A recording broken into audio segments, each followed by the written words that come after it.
Hi guys, today we will talk about my thoughts about the E&L AK. This is an E&L AK74M, and this is the modifications I've made to the E&L AK basically. I put this stock on it because the standard stock it has on the stock from the standard wasn't adjustable in length or and didn't have a cheek visor. So I would definitely recommend doing this if you have the money for it or the technical know-how. Then I replaced the pistol grip. The standard pistol grip is better than most other standard pistol grips for AKs, because the standard pistol grip for the E&L AK is figured and more comfortable than most most AKs as of standard pistol grips for AKs, but still it can always be better. Everything can have a little small improvement. So I bought this grip and it fits and feels great in my hand. And then I also got wheels from Citico, and these are great. So because I wanted to be able to mount lights and all that other shit on it. Obviously, for now I don't only have a pistol, not pistol grip, but a vertical grip, because they're all I really need right now, because I don't plan playing night games. When it comes to Citico parts to E&L, it doesn't fit completely snug, but it's pretty much in there. I wouldn't recommend fighting it down, because then it's just gonna get loose eventually, and then it's just gonna fall off. I wouldn't recommend that. And I have replaced the muzzle brake on this E&L, which isn't really necessary on an airsoft gun, because there's no muzzle flash or anything like that. So it's really just for show. But at some points, because why would you put new shiny rims on your car if you did the standard ones work perfectly fine, because it looks cool, and that's always some part of the equation. And now we get into the part. There's only two issues I've ever had with my E&L AK. Is this little knob right here has the tendency, after a full day of playing airsoft, it gets a little loose, and if this part falls off, that's gonna be hard to find in a field. So we'll always just after every game just double check if it's not loose, and then just simply tighten it. It's not really a big deal. I wouldn't recommend putting put a Loctite on this, because if you do that, then it's gonna be really difficult to take this apart, to put new parts in or upgrades and stuff like that. So I wouldn't recommend put Loctite on this. Don't do that. Because I have another guy that has that. He literally had to work on it 2 hours to get this thing off without breaking everything else. So don't do that. And the other small issue I had, this isn't really an issue, but it's really only thing two things I have. There's a part in the E&Ls that connects that this basically make the trigger function, and it breaks if you have done a lot of semi with this gun. But I had for 3.5 years before it broke.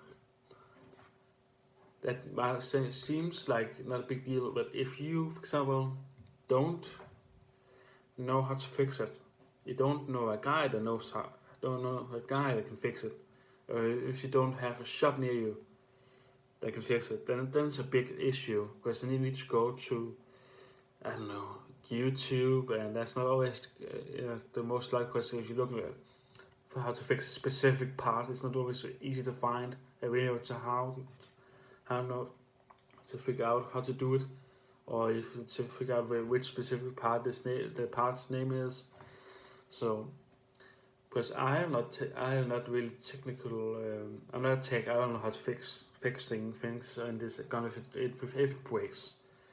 So that's why if you're lucky to have a guy that knows to fix things on airsoft guns, or you have a shop near you, then it's always great to keep a good relationship with those two.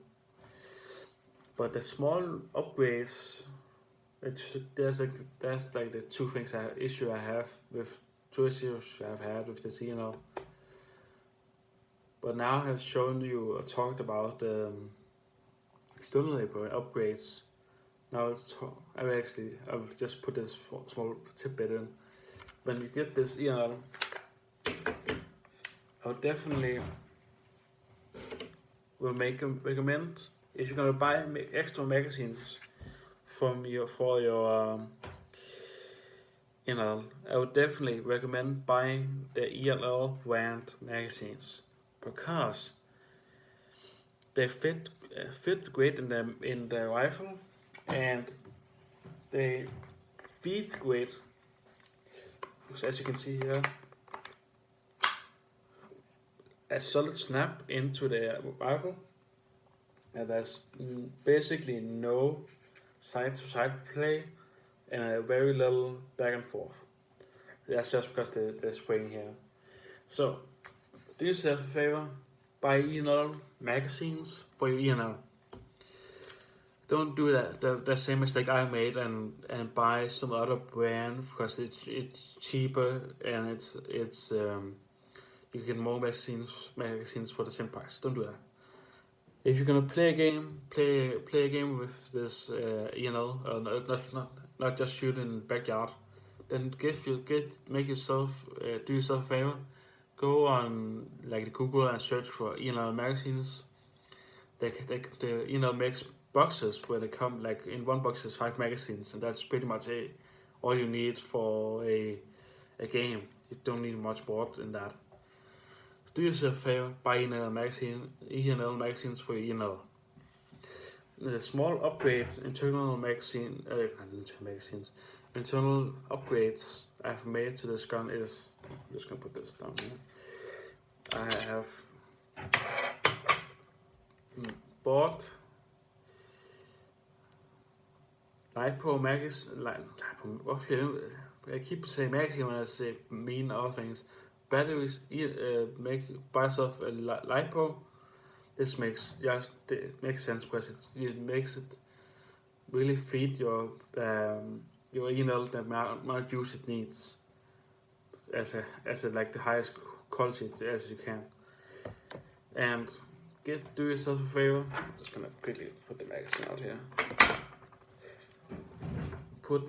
Replace the standard hub unit in your E&L, because we have all known the pain if you are an AK user. Know the pain of the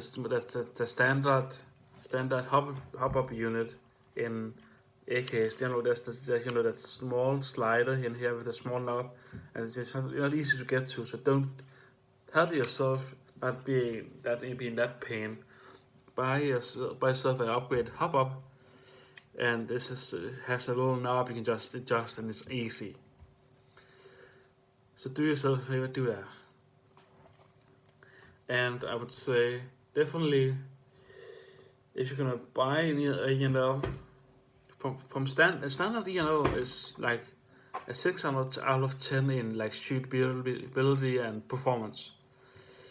But if you do small upgrades, for example, upgrade the hop-up unit, put a precision barrel in, and a LiPo, it's up from a 6 to a 9.